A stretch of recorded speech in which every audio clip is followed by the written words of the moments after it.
especially with the TSCC meeting. Folks like me struggle with technology sometimes at the best of times. Yeah, practice is the best. Yeah, I guess. You haven't seen struggles that you've seen me do. It's a race to the bottom, Keith. I'm still getting a hold of my abacus.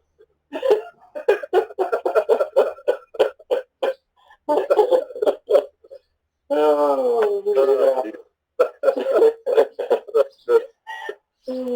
yeah. You've been traveling much, Keith? You've been home pretty well.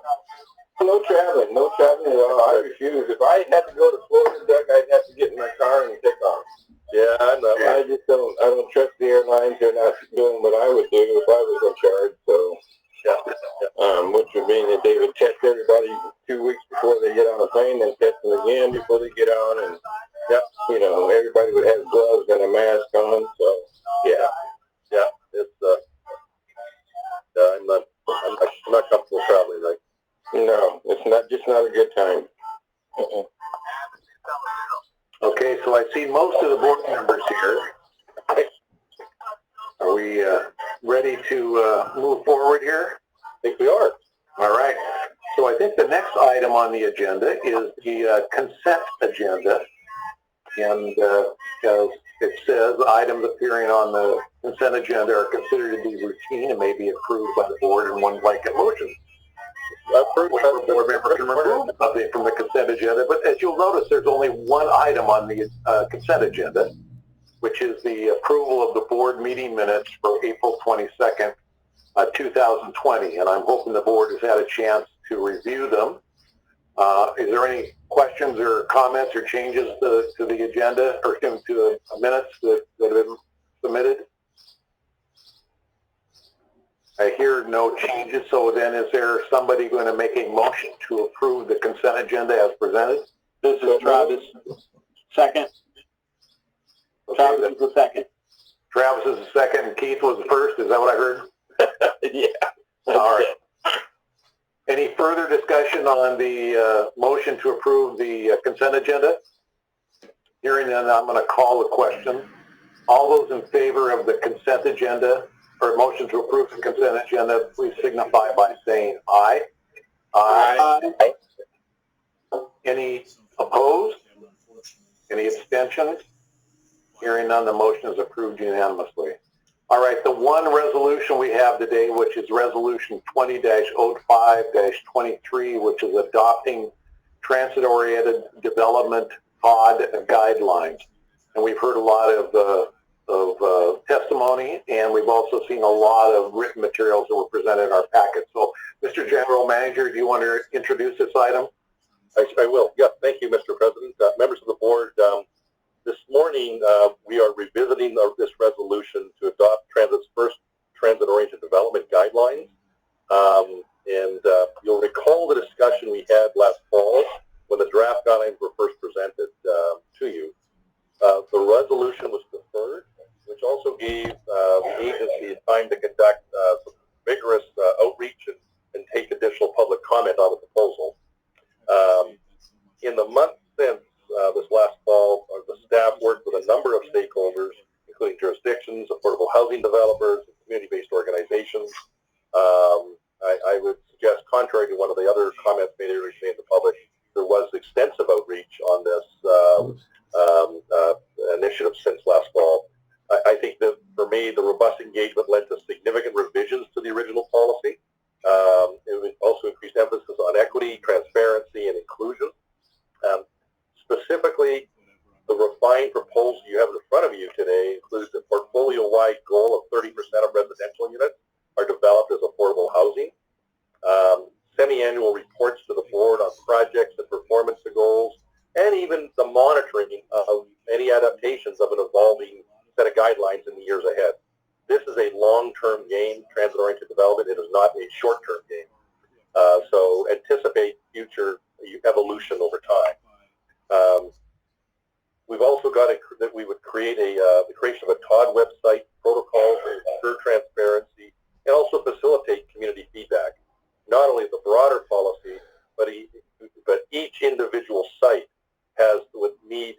requires, is paramount, its own extensive amount of community outreach and practices. We intend in this, underneath the policy, to work closely with the jurisdictional partners. In fact, it's a requirement in the real estate development community, and particularly not one segment or two segments of the real estate development community, but the whole real estate development community, to achieve the goals that are outlined in the proposal you see today. Again, this is a regional policy. It is not a municipal policy or a county policy to cover all the unique complexities of managing a portfolio such as we have. And part of this also sets up where process needs to support the outcomes. We need to understand the outcomes that we want to achieve and leverage the assets and the investments that we have. It's a regional policy that helps encourage partnerships, innovation, creativity, best value competition. So part of a role of government is to use the power of creating competition.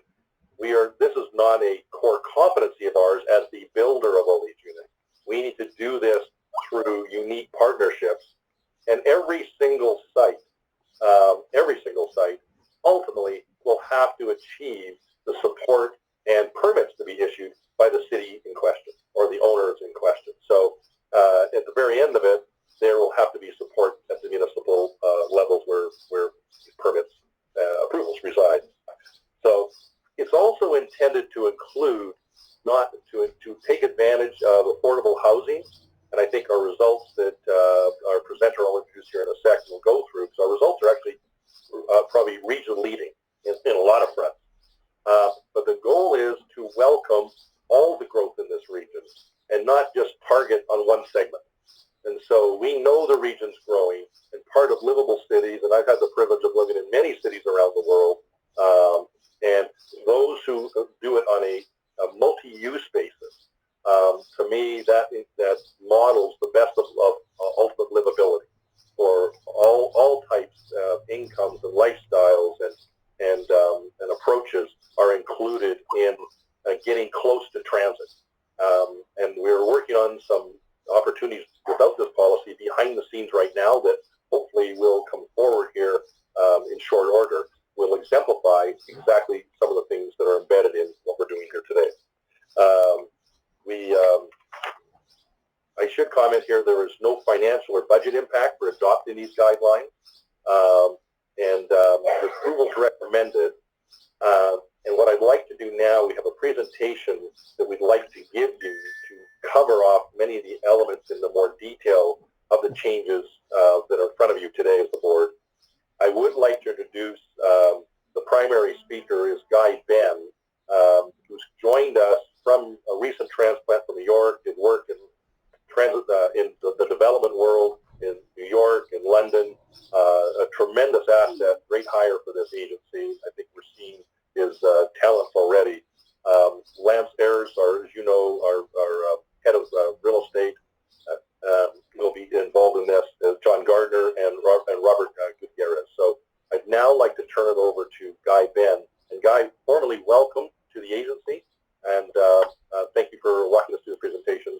And board members will be happy to answer any questions either during the presentation or at the end. Guy, over to you. Thank you very much, Doug, and thank you for the very kind introduction. It's great to be on board, and good morning, Mr. Board President and members of the board. As stated, my name is Guy Ben, and I joined TriMet February this year to support the agency's effort to promote equitable, viable, and sustainable transit-oriented development. It's my pleasure to update the board today on the changes made to TriMet's TOD guidelines since they were presented to you in October last year by my colleagues Bob Hastings.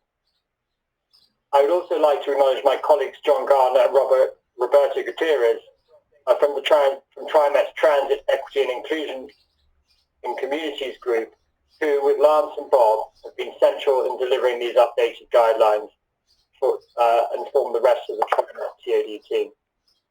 We've 9 slides to present, 15 minutes, so I'm going to get going and look forward to your comments, feedback and questions at the end.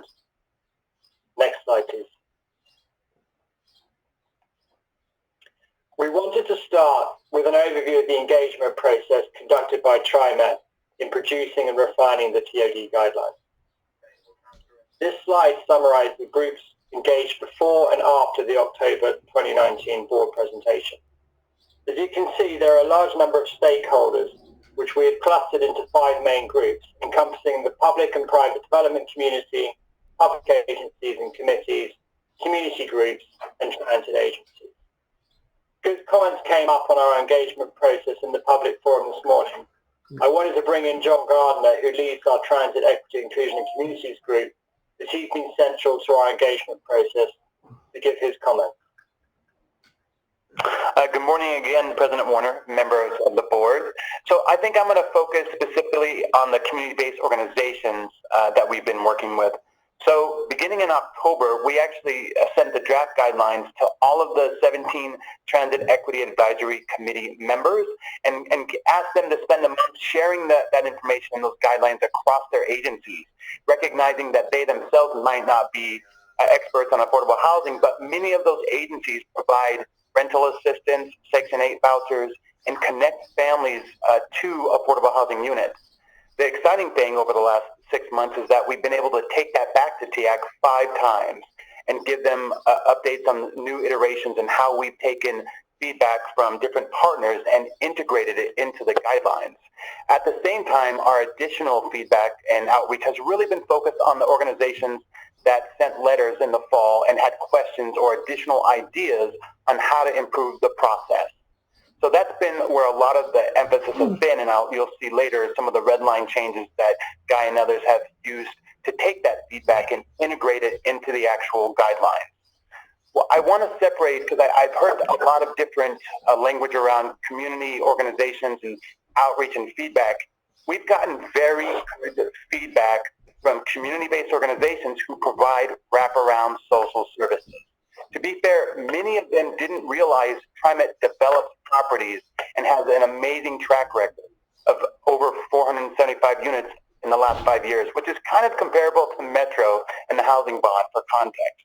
So they were really excited to see that we were already in this space and that we were bringing our policy and wanting to formalize it to do even better. An example would be to compare it to our DBE program that has an 11% goal but achieves 20 to 30%. That's the way I see this opportunity, is that we set a goal and we're able to surpass that goal. But there's been a lot of questions of how this guideline will be operationalized. We've had incredible interest from the Urban League of Portland and from IRCO, who actually provide residential services, wanting to partner with us on future developments to help connect people, specifically minorities and low-income individuals, to these properties and these affordable housing units as they're developed. So the only concerns we've really heard are from affordable housing developers who, yes, are community-based organizations of a type, but it's really more about the nuanced stuff that I think is really the development. But the vast majority of feedback we've heard from these community-based nonprofits who provide wraparound services is overwhelmingly positive. Thank you, John. And what I'd like to add before we move to the next slide is really the way the TOD team sees this is that it's essential, and we really appreciate the feedback we've received, because what we're looking to do is to build an iterative and dynamic program, and we can't do that in a vacuum. So thank you to all the groups that have given us feedback, and we look forward to continuing to work with everyone to continue to drive and improve the guidelines as we move forward. Director Edwards, did you have a comment or question?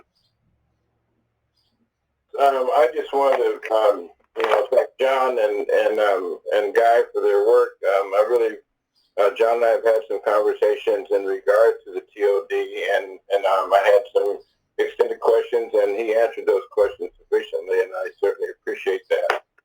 I just looking at the stakeholder engagement, I do have one concern. I see TransLink is on the list as part of the transit agencies, but I guess I either question or suggest that the City of Vancouver and Clark County be involved in this process as well as one of the stakeholders, because they certainly would have some skin in the game, simply because this is a metropolitan area, and they anything that happens in Portland, that they're affected by it. And certainly they would, would have some meaningful input, I think, as well. So I think that's something that might be considered is having them in on those discussions. Director, you're absolutely right there, and thank you for that. This is, as I said just previously, this is part of an iterative process, and we expect to continue and expand the outreach as we build out the program. The transit agencies that are listed on this slide is really as much as an outreach as a peer review and just getting feedback on how they've been operating their TOD policies. But we should include Clark County, and we will make a point to reach out to them. If we could go to the next slide, please. Thank you. So this slide is really to demonstrate the result of our outreach efforts since October. And it's a red line of the TOD guidelines document. What's important to notice here is that all the changes to the guidelines are a direct consequence of the stakeholder feedback. And so you can see the number of changes, and these range from small text modifications to larger strategic additions to the document. And beyond that, many elements were reworked multiple times to reach the most satisfactory outcome. We acknowledge that it's going to be impossible to fully satisfy all stakeholders, but we hope that the revision of the guidelines demonstrates our commitment to meeting stakeholder needs and operating in line with TOD best practice. As I previously mentioned, the TOD team considers the guidelines to be a living document, and we expect it to further evolve as the program grows and as actual outcomes from TOD projects are recorded and analyzed. We also want to highlight a point raised by the General Manager, which covers the diversity of the region that we operate in, encompassing 3 counties and 20 cities, and also the range and number of the sites that the guidelines apply to. Specifically, that we have created guidelines that are designed to encompass both TriMet-owned and third-party owned sites, big and small. Finally, we want to reiterate that these are guidelines and that they are thus designed to complement existing zoning and affordable housing regulations, not to replace them. Now what we want to do is just look at the high-level changes to the guidelines. Next slide, please, Jeff. In response to stakeholder feedback, our modifications to the guidelines focused on 5 principal areas that are highlighted in red on this slide. Firstly, equitable development. By addressing the priorities and language of items in the document, we've increased the emphasis on equitable development. We did consider the ETOD moniker, standing for Equitable Transit-Oriented Development, but in view of non-universal use of this phrase and the quantity of other changes, we chose not to adopt it at the current time. Secondly, TriMet has increased its commitment to affordable housing. This is through a portfolio-level goal, which we will talk to on the next slide. We've also added a definition of affordability that follows market practice and federal guidelines. Specifically, the guidelines define affordable housing as housing for individuals and families with incomes equal to or below 60% of area median levels, i.e. 60% AMI or lower. Thirdly, TriMet increased its commitment to community benefits. We've achieved this by strengthening focus on integrated communities and on mixed income, mixed use projects wherever possible. We received significant stakeholder feedback concerning transparency and accountability, which were items 4 and 5 addressed in the revised guidelines. In addition to a commitment to a dedicated website and semi-annual review of board level, which we will discuss, we have adopted a more holistic approach and committed to a dynamic and iterative TOD program, which we expect will evolve as it grows and as projects are delivered and analyzed. Now we want to look at the key changes in more detail. Go to the next slide, please, Jeff. Adoption of a portfolio-wide housing goal to ensure at least 30% of residential units developed on TriMet sites are affordable to low-income residents. Our 30% goal is designed to promote flexibility within the TriMet TOD program and to promote development on third-party owned sites. We also believe that it will encourage public-private partnerships and market-rate affordable housing. TriMet is committed to delivering density and also wants to encourage innovation at its TODs. As well as delivering affordable housing, TriMet wants to address the shortage of mid-market housing that caters to residents in the 80 to 120 AMI bracket. We see maintaining flexibility in development as a key way to achieve this and believe pushing an affordable housing goal beyond 30% will restrict that flexibility.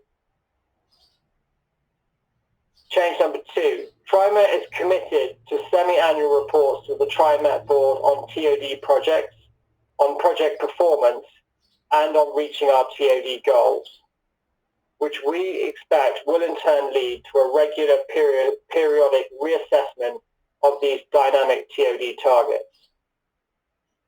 We realize that community needs and market conditions are not static. The semi-annual board reporting structure will ensure our TOD performance can be measured and our TOD guidelines and objectives can be modified to address the changing circumstances affecting the region and individual projects. Thirdly, TriMet has built and launched a beta version of its TOD website, which can be found at trimet.org/TOD. We understand that transparency is vital to operate a successful and effective TOD platform. And to that end, we've set up this website, which, like the TOD program, will be built up over time. Designed to provide general guidance as well as inform on projects, this website will also advertise opportunities, record track record, and provide clarity on TriMet's engagement protocols and other processes. We are aware that a website is not accessible to everyone, and we plan to look at other ways to communicate offline once a better understanding of the COVID-19 pandemic and its efficacy exists.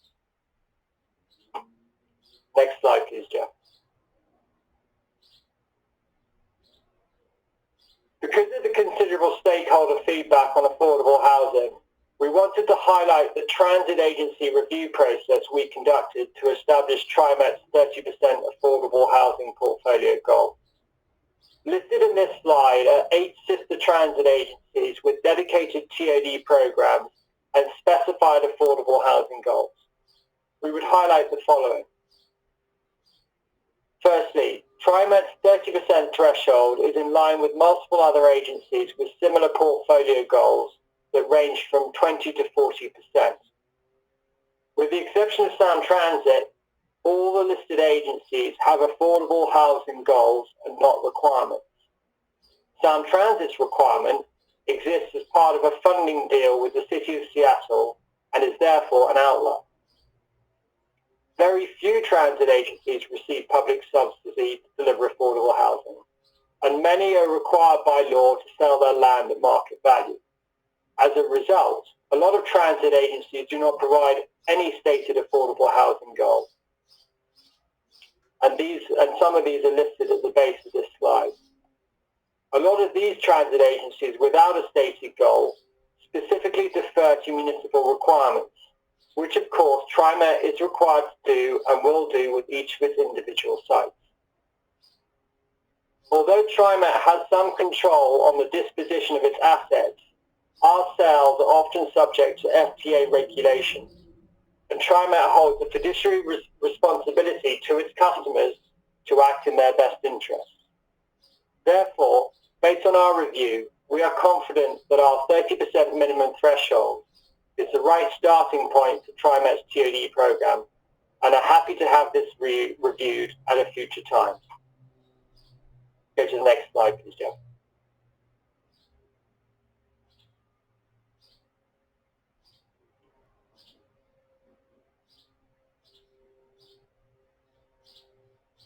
wanted to quickly focus on TriMet's recent track record delivering TODs over the past 5 years. Since 2015, working with public and private partners, the TriMet TOD program and TriMet team has delivered a total of 718 new units, of which 66%, or 477 units, have been affordable. TriMet's commitment to affordable housing is further demonstrated by our pipeline, which currently contains an additional 115 affordable housing units.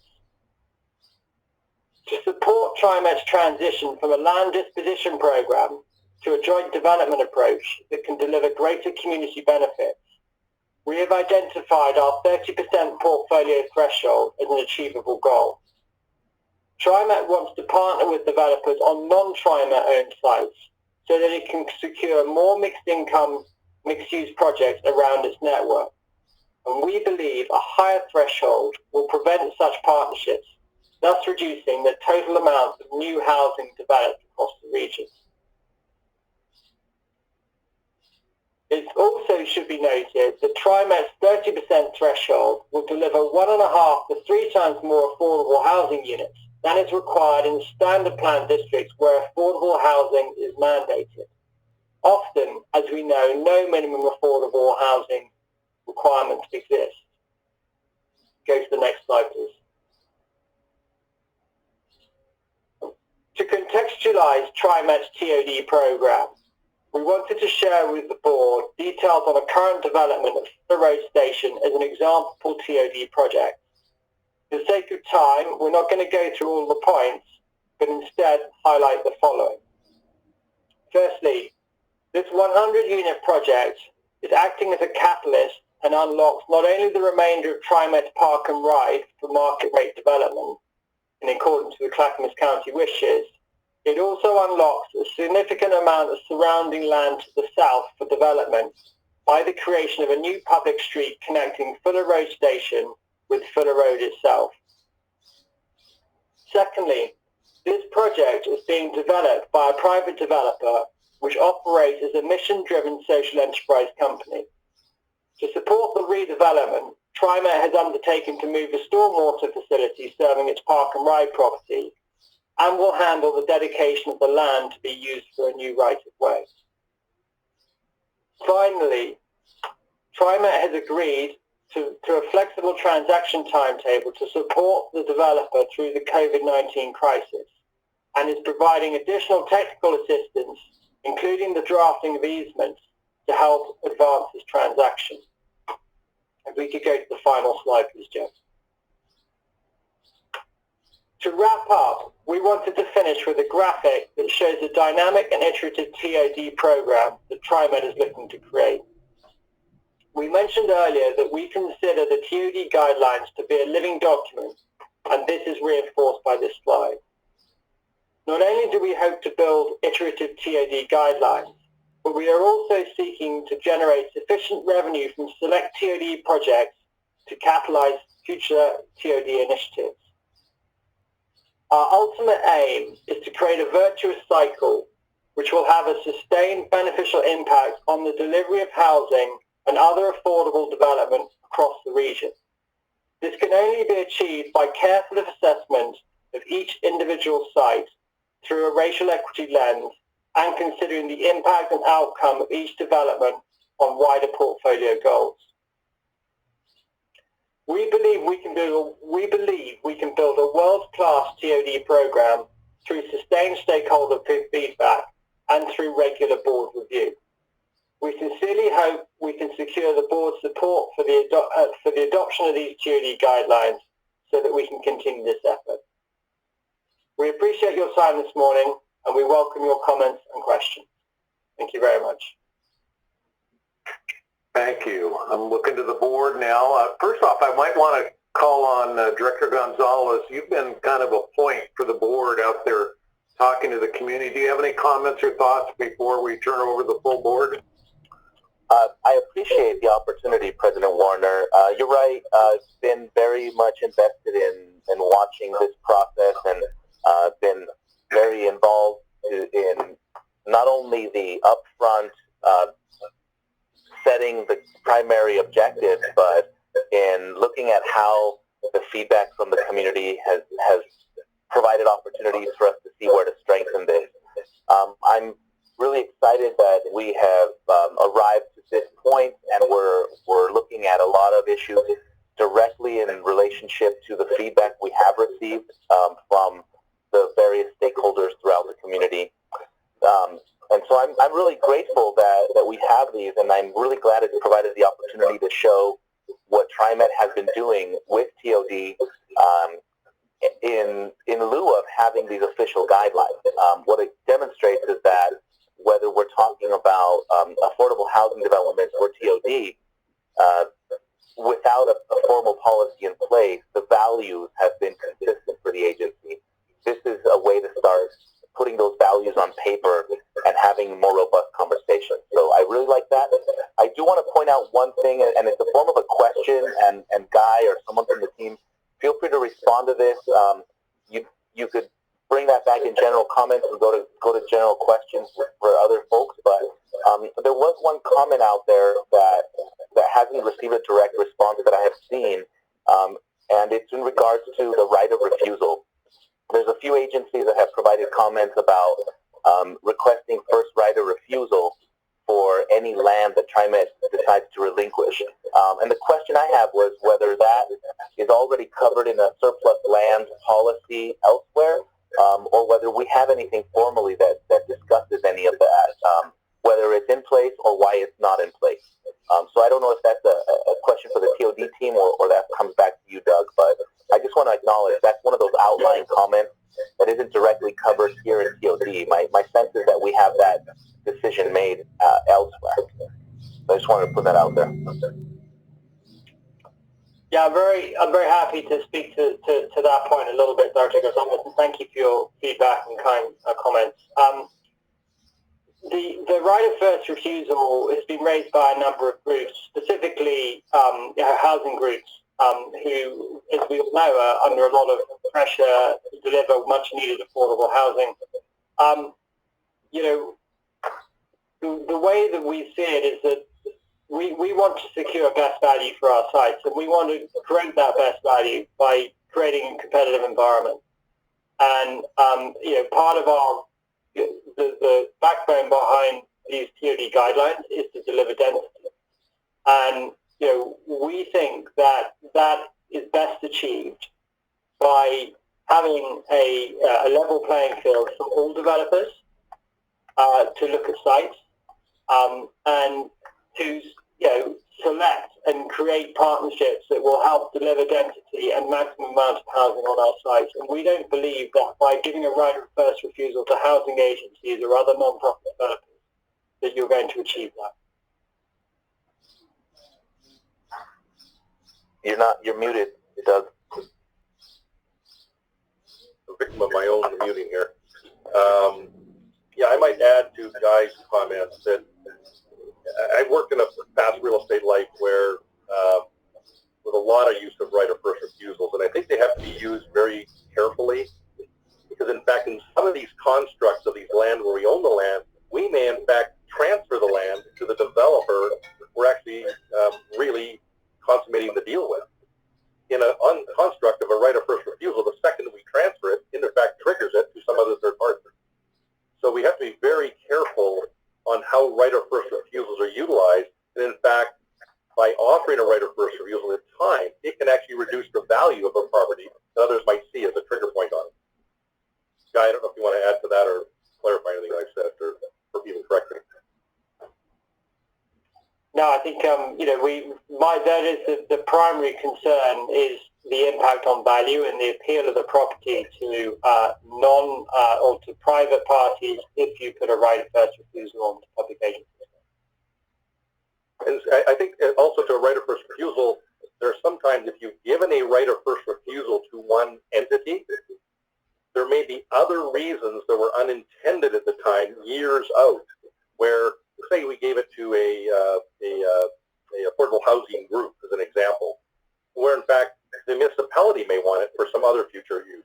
So there could be a hospital night or someone else that we may have other relationships with that if we are not able to use that property for a TOD specifically, it may trigger to a unintended purchaser where there might be a new emerging better use for it.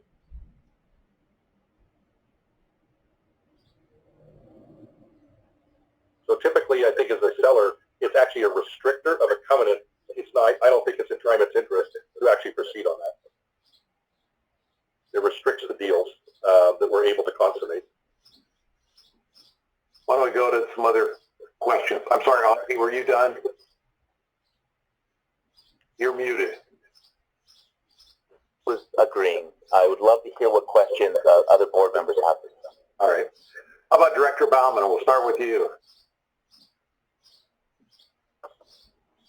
Okay, thank you. Thank you for the very helpful presentation, and I really appreciated the reading the updated guidelines.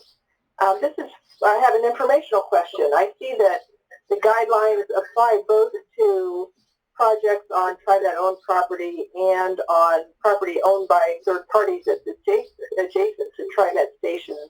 And so I'd like to understand how TriMet is going to be able to advance the goals when it doesn't actually own the property where the TOD is going to take place. Yeah, absolutely, and thank you for that comment, Dr. Bauman. So the concept is that these guidelines, as well as for all stakeholders, they really act as a handrail to developers who are looking to build projects adjacent to TriMet infrastructure. And so, where on privately held sites that are TODs, TriMet has a number of different tools that it can use to support and promote those sites. Some of those tools are fiscal, on occasion there's some fiscal support, but most of them are non-fiscal, and that, we can, provide either connection, in terms of transit trackers to developers. We can provide, experience and expertise in terms of linking projects to, TriMet infrastructure. There are instances where, if air rights are available and appropriate, we can potentially transfer air rights that exist on top of TriMet infrastructure to adjacent parcels to leverage, to improve the value of that developer's site. So there's a number of different levers that we can use. And the concept behind the guidelines is to give certainty to partners and other developers on what their benefits would be if they can partner with TriMet to deliver TODs. And that's why they have this broad remit, and they are very much guidelines and sort of statement of best practice. And as real estate is extremely local and sites, always individual, every site needs to be looked at separately and assessed individually and work out what development bring the best, most community benefit, most benefits to TriMet, and equally benefit the developers at the same time. Requires being proactive and looking at the surrounding properties and understanding what's happening with them. So it's absolutely. I mean, I think the case in point, the Fuller Road case study that we brought up is, TriMet is, sort of promoting that project in a number of ways. And we talked about moving the stormwater facility. We are dedicating some of the park and ride land to Clackamas County for a new right-of-way that will bring significant new development to that immediate area, which we will not profit from except through increased transit ridership. And obviously that brings community benefit to that area as well at the same time. So there's levers like that we can use, on different sites. And the concept is obviously to build density around our transit network. And, we're confident that there's appetite to do that it's right to do that for many different reasons. And, with the right levels and the right partnership agreements, we can get it done. great. Thank you. Great. Director Edwards? Yes, thank you. And thank you very much, Guy. That's a very comprehensive presentation. Again, thank you very much. As I look down the road, I look at the TOD program, and I want to think that anything that TriMet touches would have an equity lens on it. And in that, I would hope that going forward that we would encourage our jurisdictional partners as well to have that same equity lens when it comes to our contractors and when it comes to our workers. I've had the experience of dealing with another quasi-government agency who all the workers there have health care benefits, but they have a concern. They've given a project to a developer that doesn't have those same values. And I would hope that, I'd like to have a sidebar. I don't want to drill deeply into this now, but I would like to have a sidebar perhaps next week or as soon as possible to have those discussions about how we have an impact going forward on any projects that are going to be on TriMet's property or any projects that are associated with it, and influencing our jurisdictional partners to have the same value system as well when it comes to that particular issue.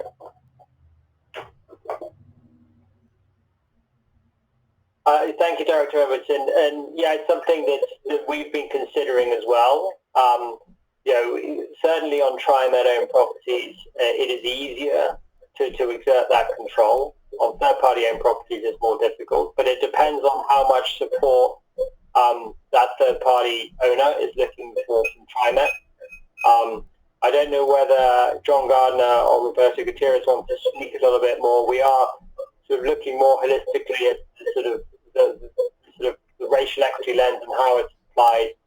Within the guidelines, we make a explicit statement that all projects are going to be reviewed through a racial equity lens and considered on that basis. And that's certainly within our decision-making process.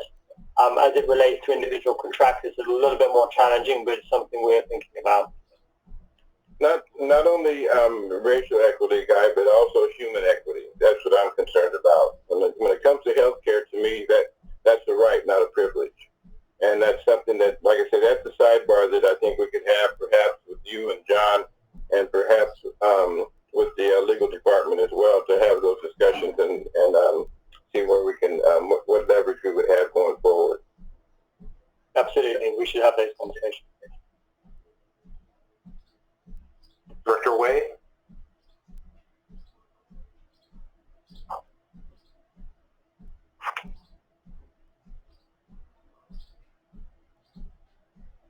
I think you're muted.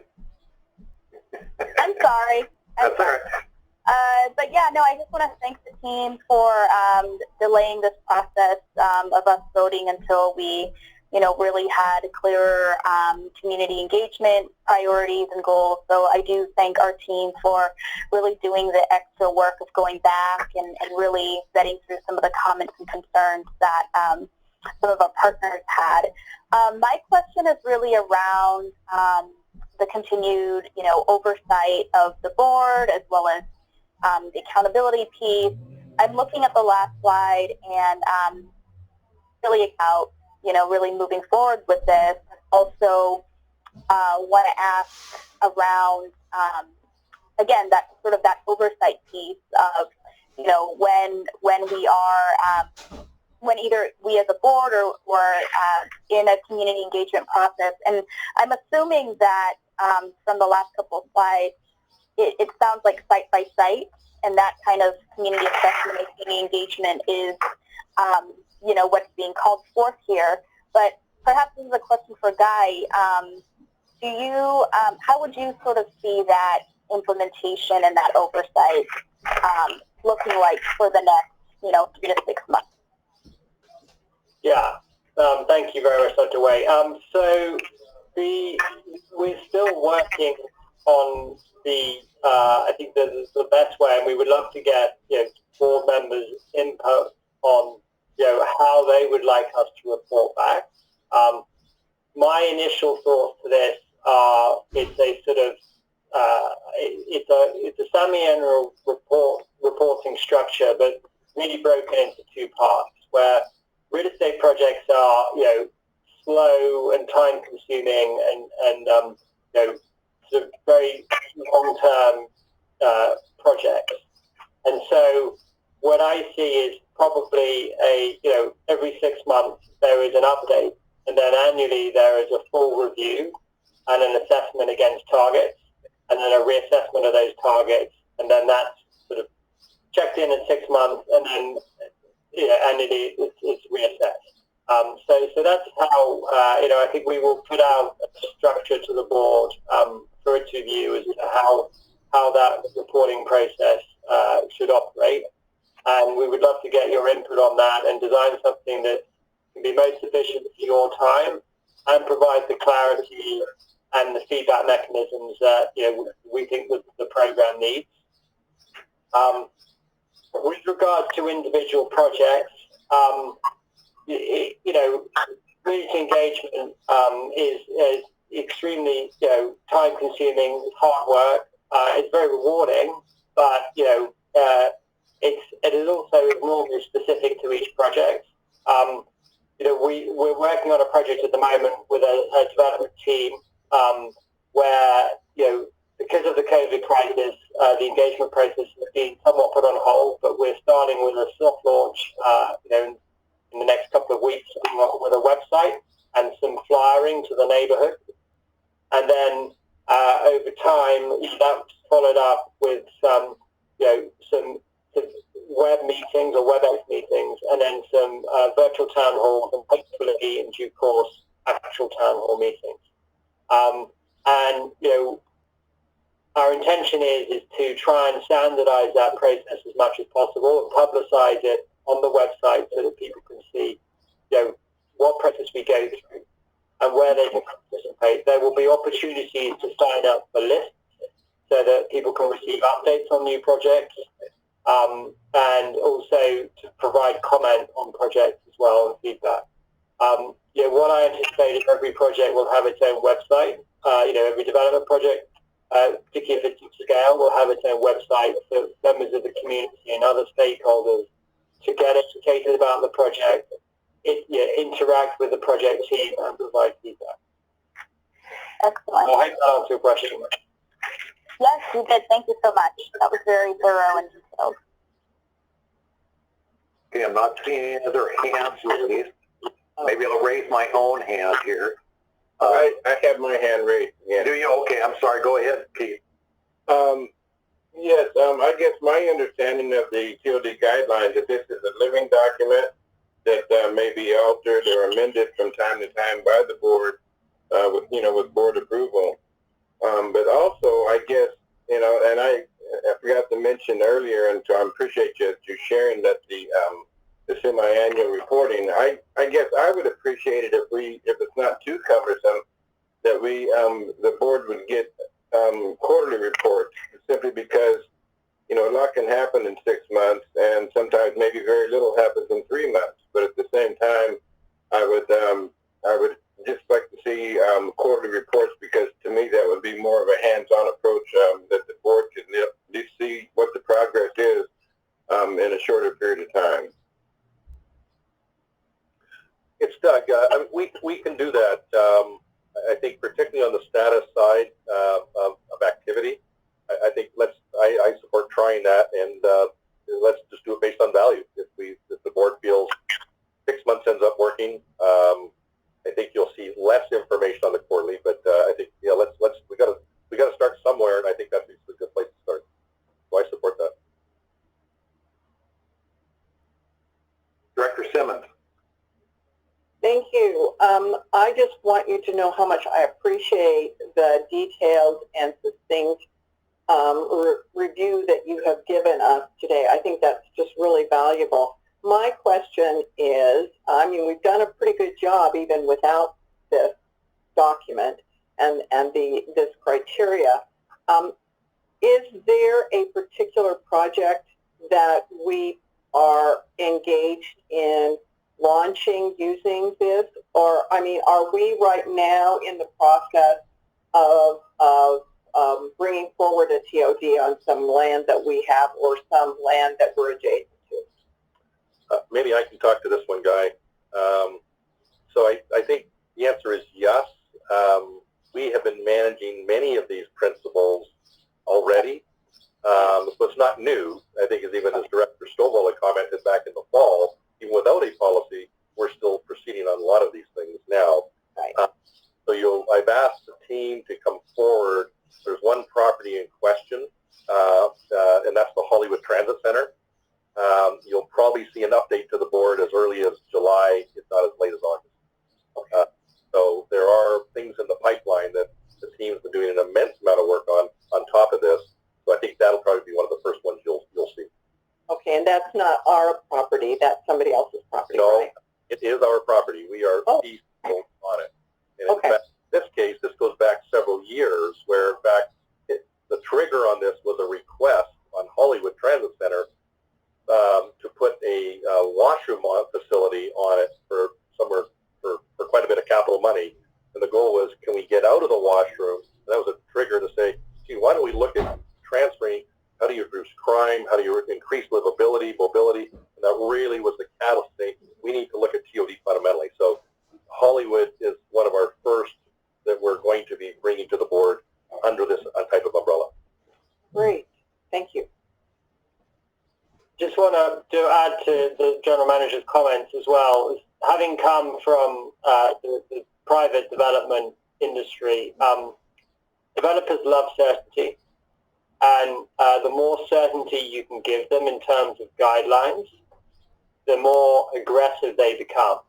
And so, as we mentioned previously, and it relates to the right of first refusal provisions as well, is we want to create that competition so that we can generate best value for the communities that we serve. And that's in both, delivering density on our site, giving developers certainty and clarity as to what we're looking for, and redeveloping, some quite significant land holdings, particularly outside of the center city. And, if we can do that by providing guidelines and providing, a website where they can understand our processes and protocols and our engagements, that will help them, and that will improve the results for everyone.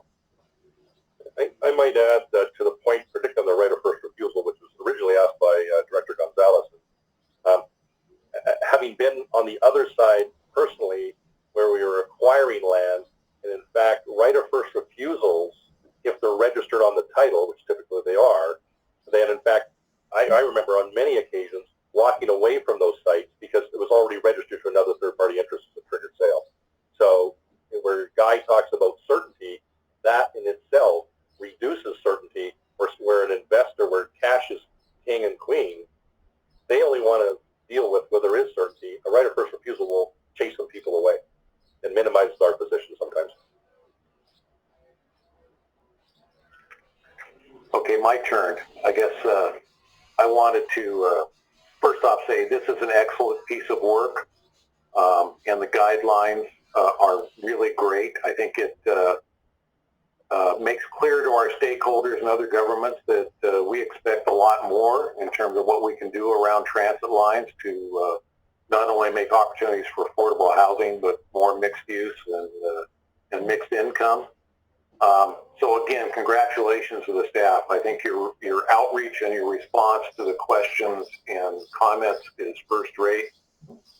When I look at the comments, most of them are about affordable housing and wanting more affordable housing, and I agree with that. And our record is stellar in terms of our delivery. But affordable housing is only one priority, so I think we need to again push more for more types of development along our light rail lines and transit corridors. And I think my background. I've been involved in putting a lot of affordable housing projects together and mixed use, mixed income projects, and it's tough work. But these guidelines will help by setting the standards and the expectations of what we want people to deliver. So I really believe this is a good start, and it's going to evolve over time as we learn and move forward on projects. I think the other thing it's saying is we want to work with our local governments, frankly, to encourage more dense development than we may be getting right now, which may mean instead of a 3 or 4 story affordable housing complex, we want a 7 or 8 story mixed use project that has not only affordable housing, but a lot of other uses in it. So I think this will help us get there. And then finally, on the first right of refusal, when I was the director of Oregon Department of Transportation, I was responsible for disposing of hundreds of properties, ODOT-owned properties a year. A lot of them had federal involvement, and just like our lands, a lot of them where, in essence, we were bound by the federal guidelines. But in those where we actually determined that properties were surplus and not need to be used for anything else, and I consider if we're going to use it for transfer-oriented development, it's not. It should be used for that as opposed to disposing of it.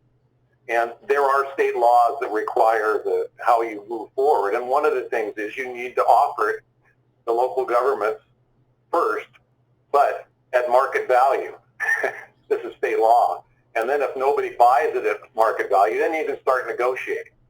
My point is, usually what happened is I was pressured to essentially give land to local jurisdictions or affordable housing folks at no cost, which we couldn't do under the law. And frankly, I think undermines the position in terms of doing just what you said, getting the best use of the land out there. So I think we're heading the right way. I think with your process to continually update the guidelines, and I'll guarantee you as a board, if we hear about a project that's going south, we will hear about a project if it's going south and the locals or others aren't happy about it. But my expectation is with the rules and the process you've got here, you will work with the stakeholders, the cities, the funders in a way to actually make these go forward. So I'm really excited about locking and loading on this today, and I'm hoping the board will offer a motion to approve these guidelines. Are you asking for a motion? You bet. So moved. Second. All right, we have a motion and a second. Is there further discussion? Done. I had my mic muted, so I didn't get to get on record on either. But thanks for getting us forward. You can affirm it by a vote, okay, Director? I will. Director Edwards has control of your buttons, Director. I noticed. I kept unmuting. Is everybody unmuted now so we can take action on the motion? This is like Jeopardy. You got to be quick. You're learning. All right. So any more questions or comments? Hearing none then, I'm ready to call a question. All those in favor of the motion to approve Resolution 20-05-23, which is adopting transit-oriented development guidelines, please signify by saying aye. Aye. Aye. Any opposed? Any abstentions? Hearing none, the motion is approved unanimously. And I say that with great pride. I think this was a great start, and we'll look forward to what staff comes up with on maybe your next proposal you have for us. Stay tuned for July. All right. So in looking at this, I see there's no ordinances on the agenda, and I don't know of any other business to come before the board today. Does any of the staff or board members know of anything else we should be considering today? Well, hearing none then, I'm going to adjourn our meeting. And I want to thank everybody because this was a very informative and I think well-run meeting. Before we leave, is the board feeling comfortable with the WebEx and the way we're moving forward and moving doing this virtual meeting? Mm-hmm. Yeah, good. I'm very comfortable with it, Bruce, and thank you very much for running the meeting very well and keeping it orderly and keeping it efficient. I appreciate that.